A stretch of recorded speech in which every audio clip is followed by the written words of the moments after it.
Hello, and a very warm welcome to another episode of the Pride in Our City in Conversation series.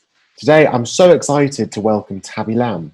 Tabby is a theatre maker, arts facilitator, and superfan of Jane MacDonald, whose work revolves around the intersection between popular culture and politics.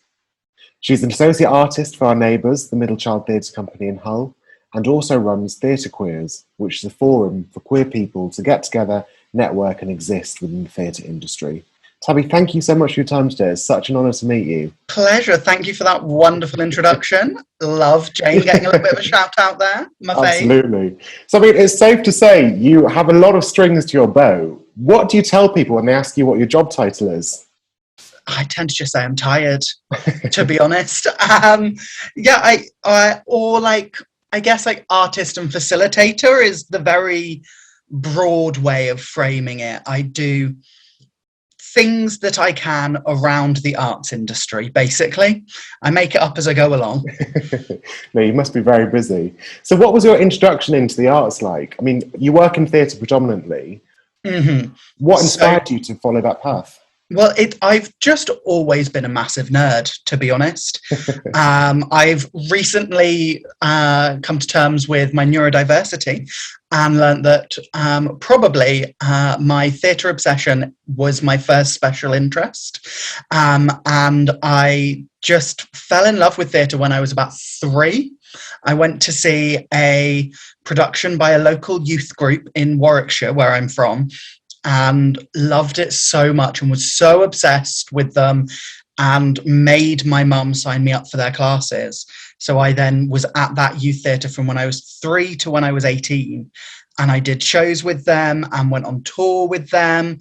And when I was 9, they got their own building, which at the time was a very high-tech, fancy theatre. So I was running around this place, putting on shows, writing shows, directing shows, in shows, doing lessons, doing auditions, teaching kids as well, like the younger kids. When we got to 15 or so, we would be running sessions for the younger kids or with the younger kids. And so it was just always my life, really. It's all I ever knew or all I ever did. I've only ever had one job, really, outside of theatre, and that was when I was 13 and was a pot wash in the local pub. But aside from that, I've either been behind a bar in a theatre or working box office or working in marketing departments, or then since going freelance, being a freelance artist who, even when I do talks or when I go and do trans awareness training and things like that, all of it stems from what I've learned within the theatre, and all of it draws back to things that I know are useful because of theatre rooms and stuff. And I mean, you do a lot of theatre. I remember actually seeing your debut solo show, Since You've Been Gone, back in the Edinburgh Fringe. But since then, I know you've done some filming, you've done some audio pieces. What inspires you to make work, and what themes carry out throughout different projects? Good question. So my inspirations change throughout time. When I was first starting out, I was really keen to do reinventions of fairy tales, because I think that's what everyone does when they graduate uni. They're like, oh my God, knee-high are really cool. Let's do our own version of this, that, or the other. And so I did that for a bit. And to be honest, I just wanted to embrace myself and embrace my own queerness, find ways to do that. That's what inspired Since You've Been Gone. I've been touring and making other shows about socialist dinosaurs and about mermaids who love pop music, and really fun, silly little shows, but none of them felt authentic to me. So I wanted to create something that felt authentic to me. So I wrote Since You've Been Gone, it's a autobiographical solo show about grief and gender, as you know. And it was really cathartic to write and then really painful to perform. So from there, I sort of shifted my focus away from exploring myself and away from exploring my identity and into creating opportunities for other trans artists, to writing roles that other trans artists can play, to telling stories that aren't being told, and just sort of trying to spread a little bit of trans joy and gender euphoria whilst also not shying away from the harshness of our realities. But I think historically that's all that's really been shown. We're either the punchline to a joke or we're just absolute trauma porn. So creating more well-rounded trans characters that experience joy and trauma, and where maybe that trauma isn't directly associated with their gender, maybe they're just going through a shitty time at the moment.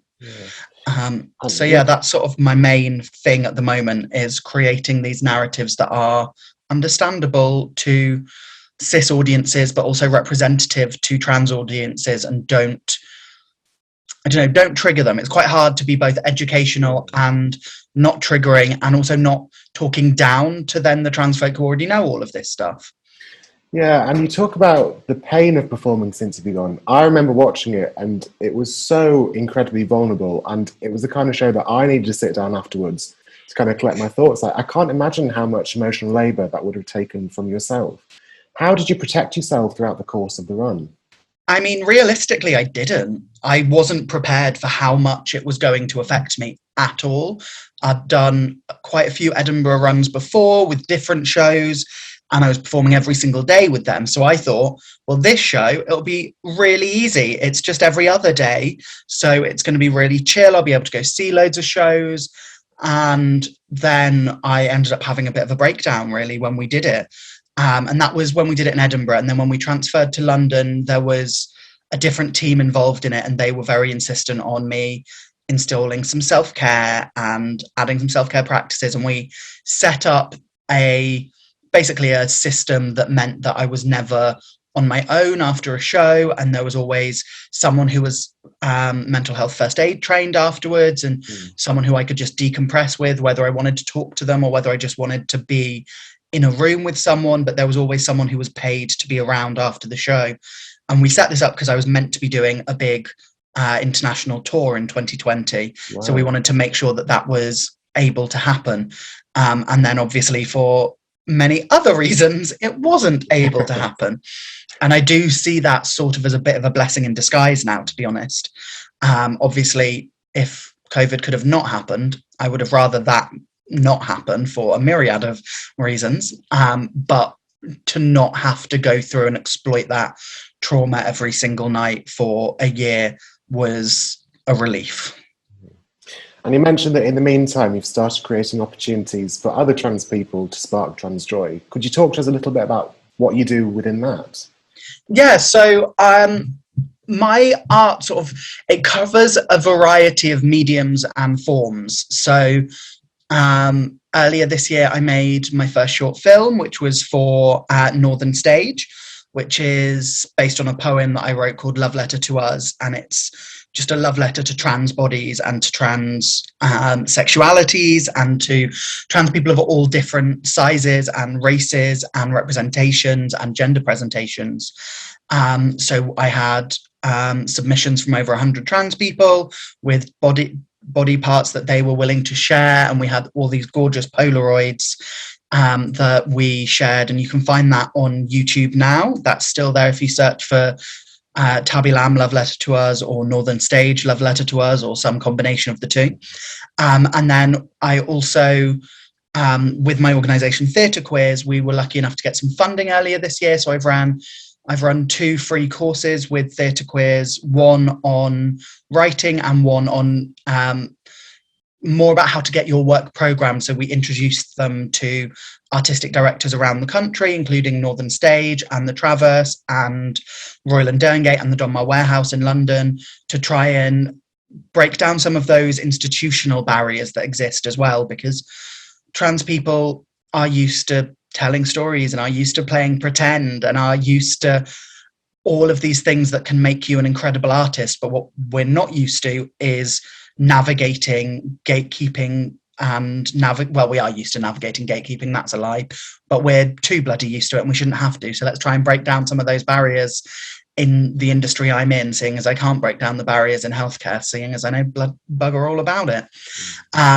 But so some of those shows that those artists were pitching are going into development at those venues now. Amazing. And then I've also been writing new plays. So I've got a couple of new shows that I'm working on, one called Happy Meal and one called The Village Hall, both of which have a majority of trans cast members. So we've been workshopping those both in person and over Zoom, and just generally trying to work with as many different trans artists as possible. So this week it's Trans Awareness Week currently, and I've got an installation with Studio 3 Arts in Barking, which is a collaboration with the designer Ika Neems, who has created this incredible phoenix rising from the ashes in a shop window in Barking, and it's made out of the names of trans people we've lost to violence over the past year. So it's a really beautiful and moving piece. And then in the space behind that, we're running free self-defense workshops for trans people. So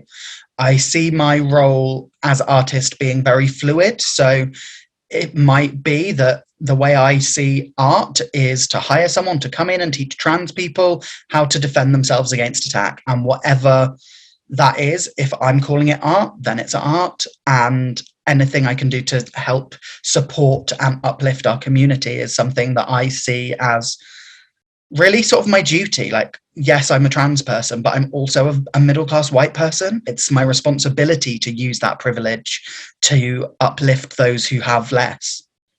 Absolutely. I think actually I've been following you on social media for a number of years now, and I think certainly your name to me is synonymous with both incredible theatre and art more generally, but also as being very educational, and I've learned a lot from things you shared.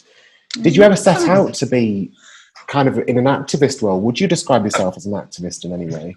I sort of, when someone puts the activist label on me, I tend to say I'm a lazy activist, because I'm not the one who's out there like negotiating with government officials. I'm not out there planning marches or doing like the really hard, like brutal work that gets you arrested or gets you like in danger, which happens a lot. But I'll be a bit of a keyboard warrior.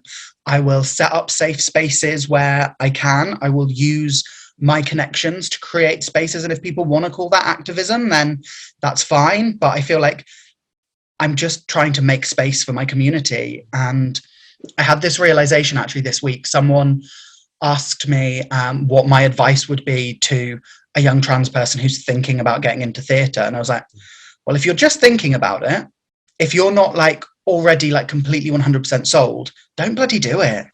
Like, this industry is terrible. It's got so much institutional transphobia, institutional racism, institutional sexism, institutional ableism, institutional everything, basically. It's not the safest place for anyone. And all industries are messed up, but theatre, I think, more than others.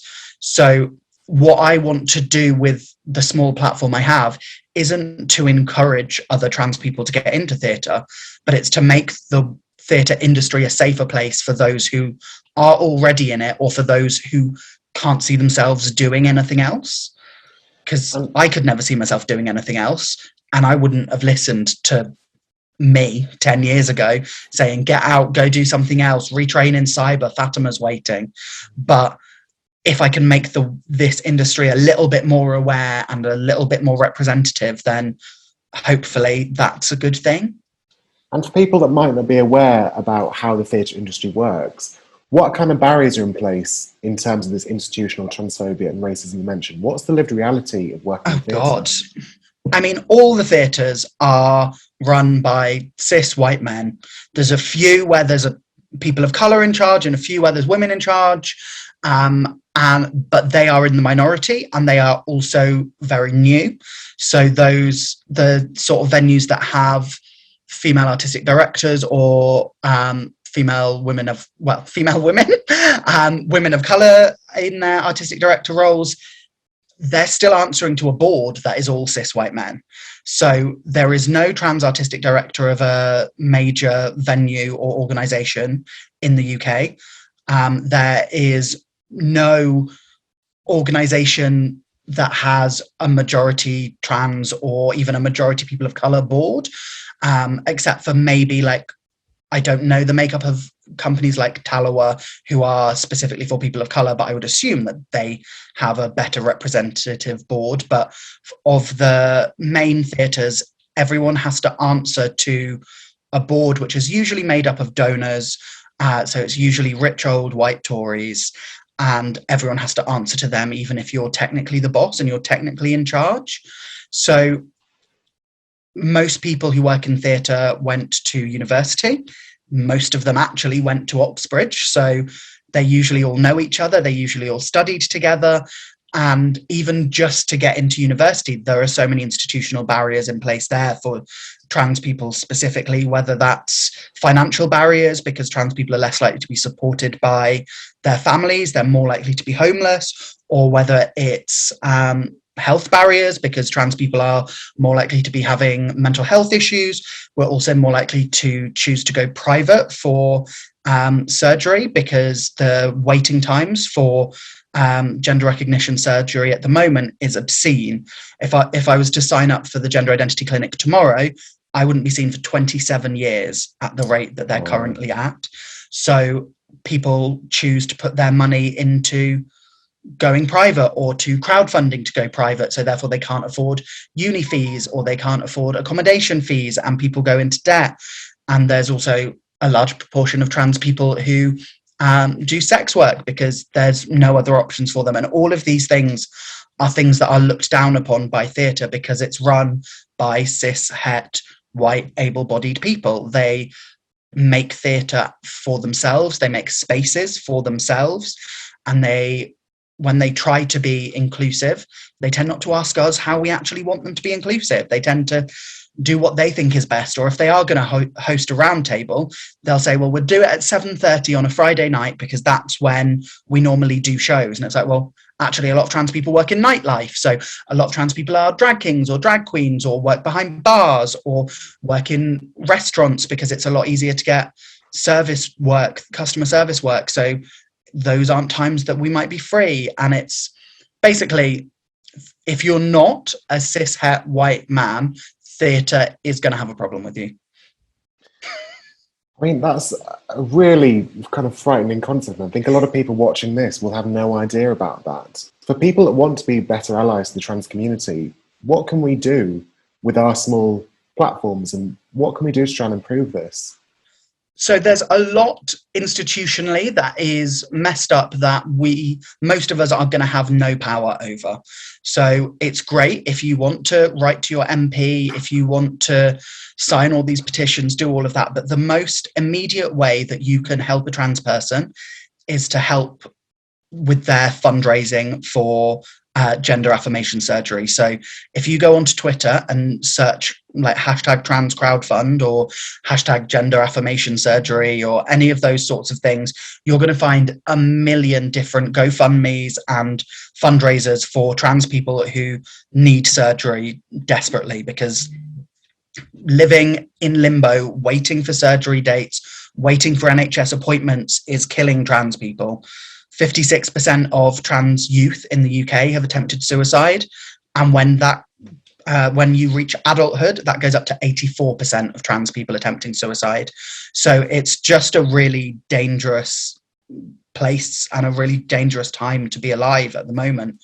So if you can do anything that helps those trans people reach their funding goals and get their surgeries that will make them feel so much more confident and so much safer and so much more affirmed, then they can go on and live such longer, happier and more joy-filled lives. So that's the most immediate thing to do.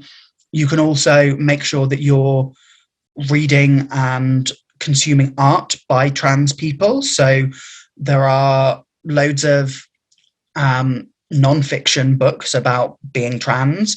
Currently, I think the cool, trendy one to read at the moment is The Transgender Issue by Sean Fay.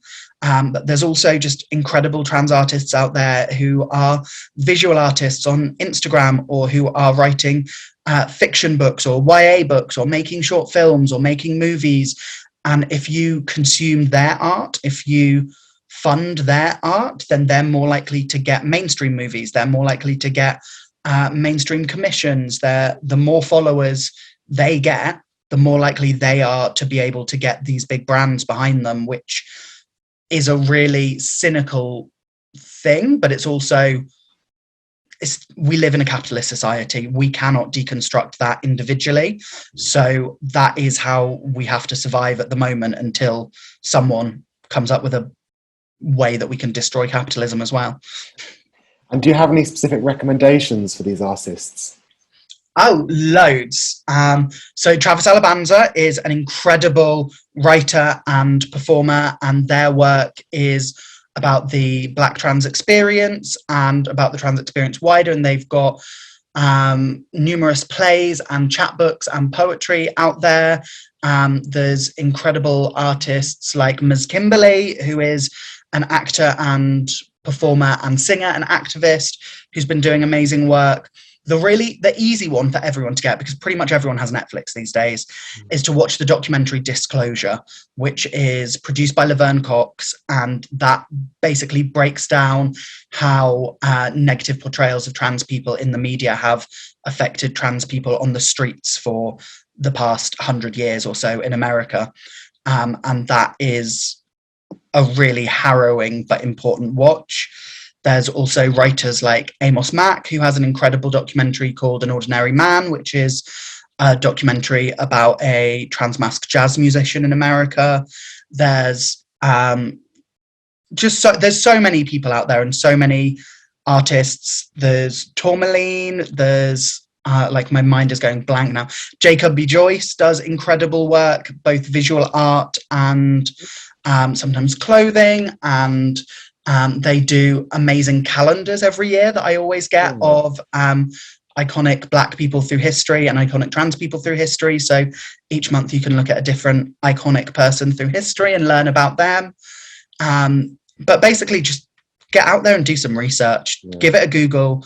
There are lists and lists and lists of things for whatever you're into. If you like really fluffy YA romances, Google YA romances by trans authors. If you like really gritty horror movies, Google horror movies by trans people. All of these things are out there. There are artists making that work, but they don't get the same amount of publicity. So whatever you want to find a trans artist who does it as well, and just add that to your reading list or to your to watch list, and make sure that you are diversifying your media intake. I suppose the exciting thing nowadays is with the internet, there's so much information at our fingertips. There's kind of no excuse not to be clued up on these things now. And if we know where to start, that's a really exciting prospect.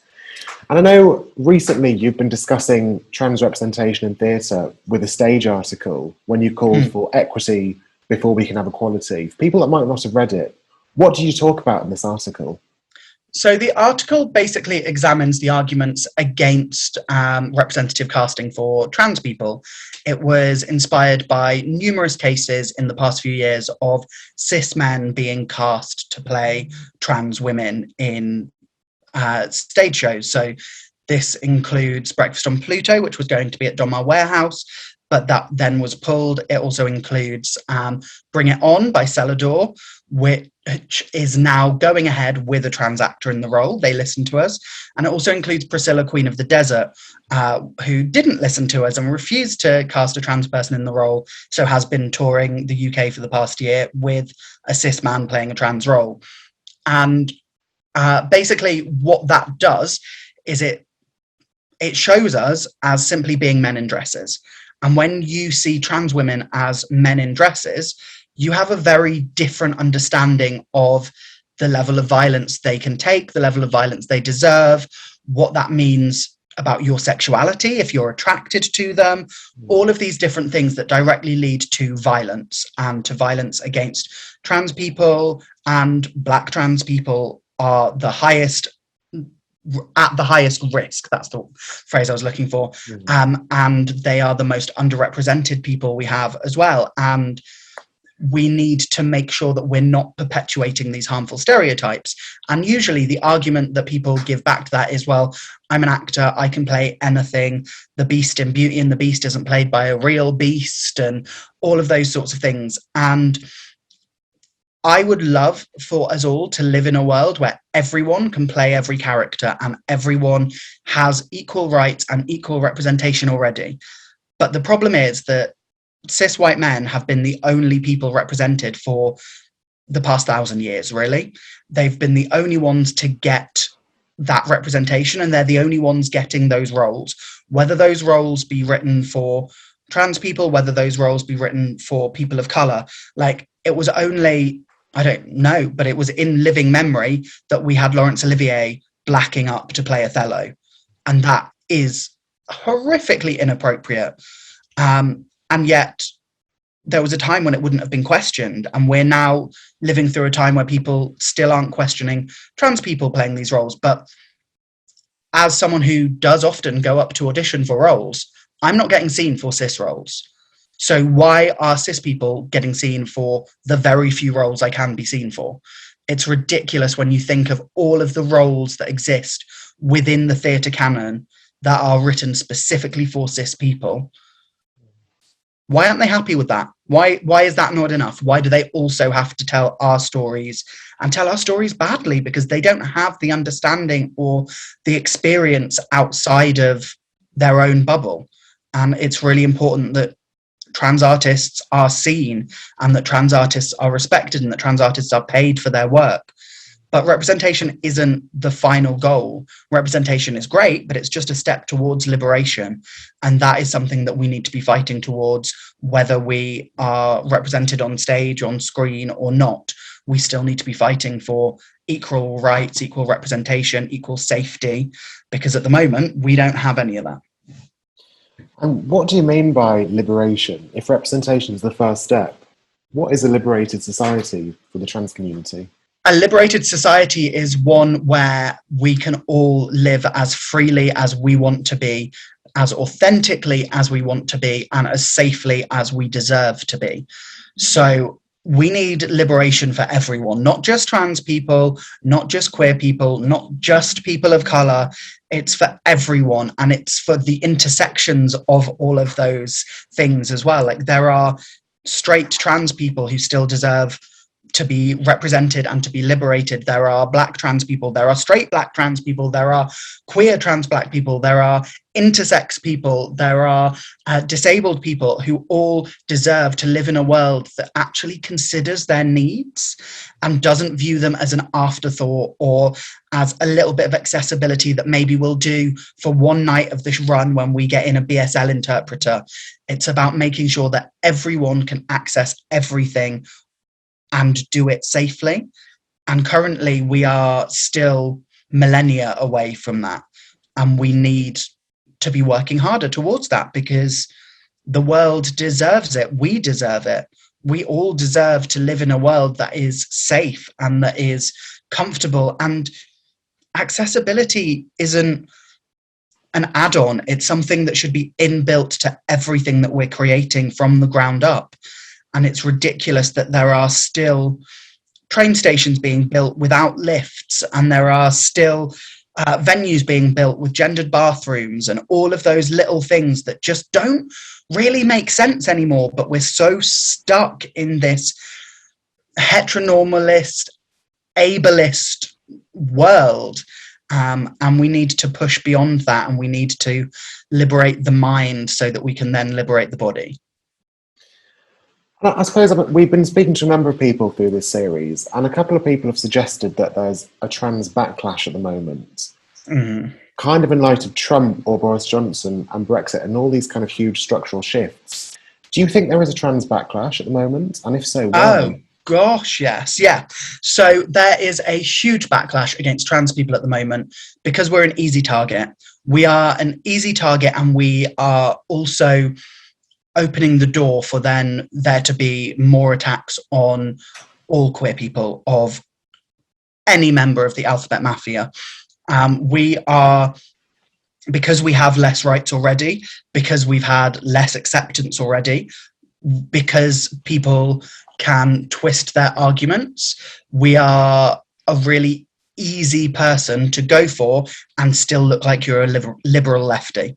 There are so many people out there who will happily attack trans people and dehumanize trans people and misgender trans people and say that they're doing it for the greater good of women or of society. And honestly, the main reason for that is that there are a few individuals who have been funded by right-wing American church organizations to fuel the flames. It's all part of recolonizing everything all the progress we've made over the past 50 years towards acceptance, towards things like gay marriage and the equal age of consent and things like that. But there's now an article in the newspaper every single day and a debate on TV every single day about whether trans people should have the right to access single gender spaces.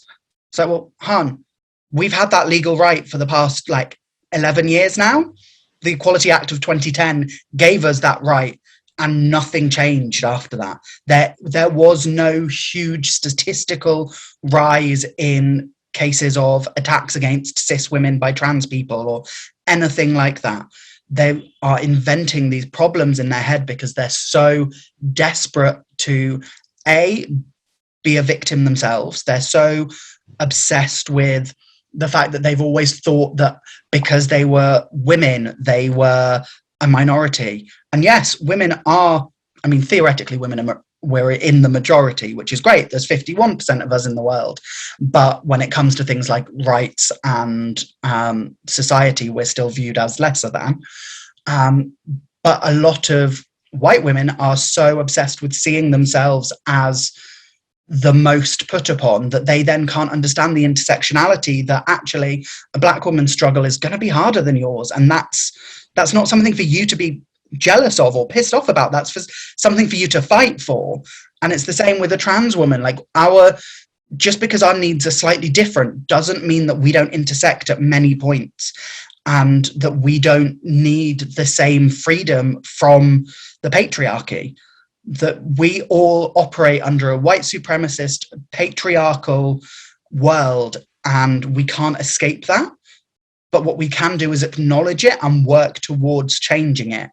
And it seems that some people would rather actually just find a new victim and a new scapegoat rather than working towards the liberation of all people. How do you look after yourself when all of this is going on? I have a huge amount of privilege. I can't even begin to understand how awful that must feel, but how do you look after yourself? Is that possible? It's not possible, really.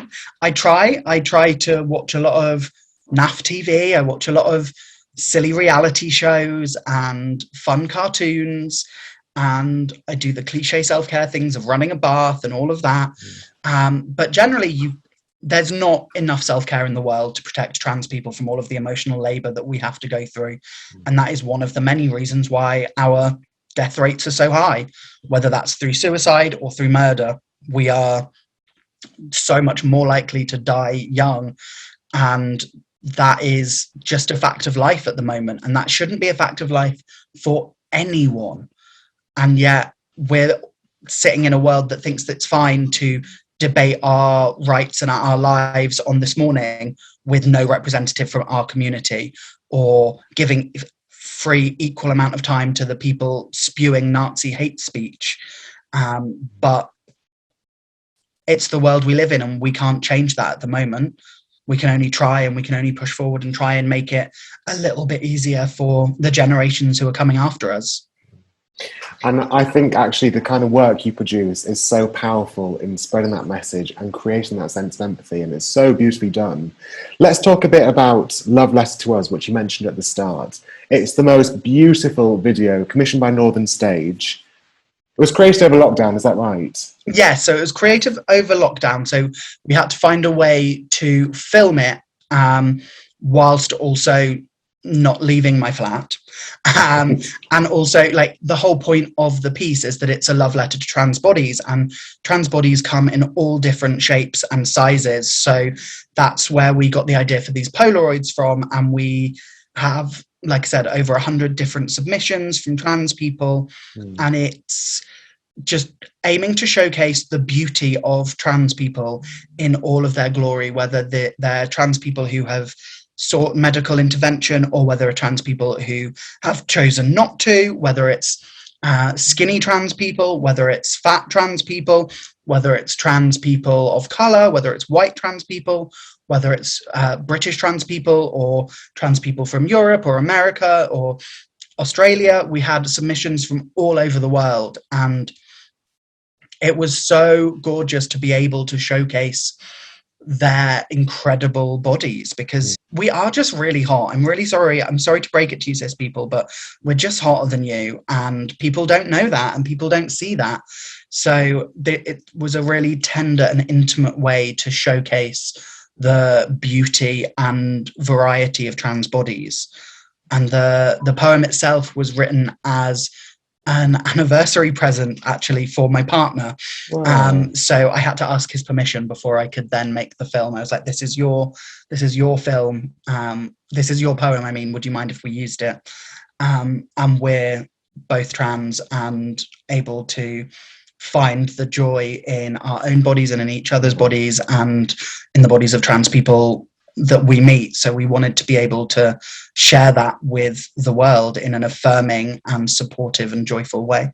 Well, such a beautiful story behind the poem. I had no idea about that. How was it transferring between live performance and something recorded in terms of storytelling? Did you have to adapt quite quickly over lockdown? Yeah, so over lockdown, I mean, there was no live performance really, unless you count Instagram Live. Nothing really existed. So we all had to adapt and change our practice and change the way that we were putting our work out there. So like my show Since You've Been Gone went on YouTube for a while, and we got 10,000 viewers on there and ended up raising about 500 quid for the Outside Project, which is an LGBTQIA plus homeless project that they set up a COVID hotel for homeless people in London over lockdown. And then I also wrote audio plays and this short film, and it is such a different way of telling a story.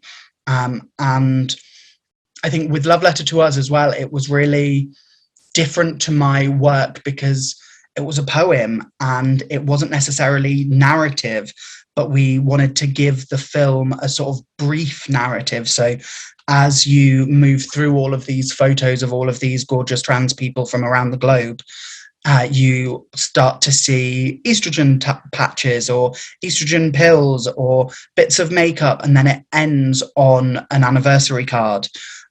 So you sort of learn through it that this is a love letter and that there is romance and that there is a sort of happy ending for trans people within it. But I think the thing that I found the hardest through lockdown was working out how to write audio plays and how to write things that people can't see.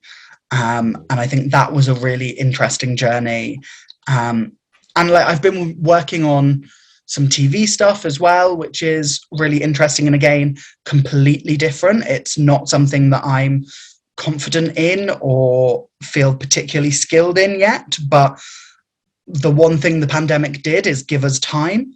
So I managed to get some incredible mentors and some incredible teachers. And I've been working with people like Joey Soloway, who created Transparent, is my mentor now. And that's wild. Like, they're really cool. Like, they're filming a superhero movie at the moment. Like, that's massive. And so they've been giving me advice and helping me get work seen and get pictures in. And I've just tried to treat it as a learning curve and as a process. And I mean, even my theatre work, it's been a learning curve because the plays that I've written over lockdown that are in development now aren't for me. I'm not going to be in them. And that's the first time I've not been in my work. So it's been really exciting to explore these different opportunities and these different ways of getting my voice out there. And do you think lockdown has changed you as an artist? I think lockdown has made me much more cynical. Right. I think pre-lockdown, I was still hopeful that we could change the industry, that we could change the world, that theatre was this amazing political tool.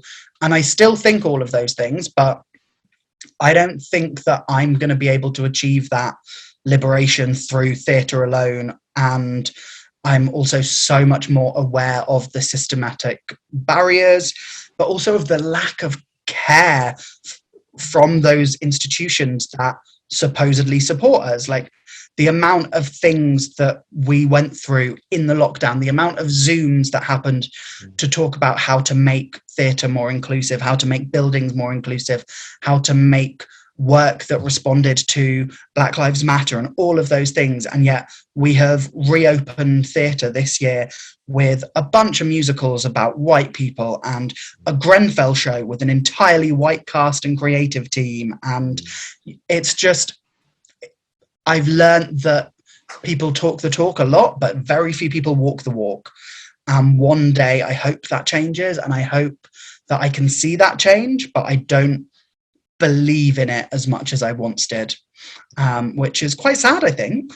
But also maybe I'll be less disappointed if my hopes aren't as high. So what are the next steps for you then, if theatre's not the way to this liberation? Do you think you'll change industries? I'm always going to love theatre. Like I'm a nerd, and nothing does beat that moment of the curtain rising and you see these people living and breathing and existing in front of you. But I'm also aware of the limit of that and how only a certain amount of people will ever see that work, and only a certain type of person will ever feel comfortable in that building to see that work, and only a certain type of person will be able to afford to see that work. And no amount of cheap entry things will make that accessible, really. Theatre is a super white focused, cis focused industry, and it's not accessible to everyone. And I think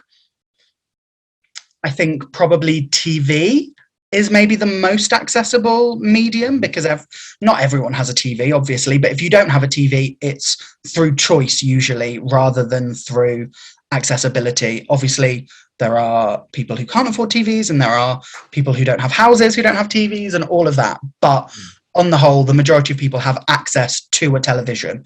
So the sort of stories that we can tell on TV have a much wider impact. It's like, just when you look at the statistics around It's a Sin and the HIV testing that went up around then, I think it went up by something like 1,000% or something, didn't it, of people claiming for HIV tests and people getting tested for HIV and getting diagnosed or getting medicated and all of those things. And that is a real actionable thing. And that's something that can really change the world and change people's perspectives and perceptions. So I'm hopeful that maybe one day there's a show that can do that for trans people and that can normalize it in a way, though I do hate that word, because A, who wants to be normal, and B, what is normal? That's true. But I think anything that we can do to just make people realize that we exist and we're not a danger. And I think that is the most powerful thing that we can do. And with my skill set, I've got to do that through storytelling, because that's what I can do. That's where I can be heard. For other people, that might be through teaching, that might be through lobbying, that might be through, I don't know, there's a million different ways. It might be through storming the Houses of Parliament. Like, I'm down. And if you're starting to write TV as well, I'm seeing a very exciting future ahead.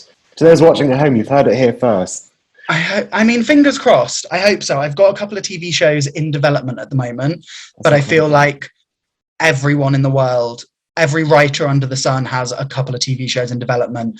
That doesn't mean it's ever actually going to get made, or it's ever actually going to get to TV, or I'm ever actually going to be paid for it.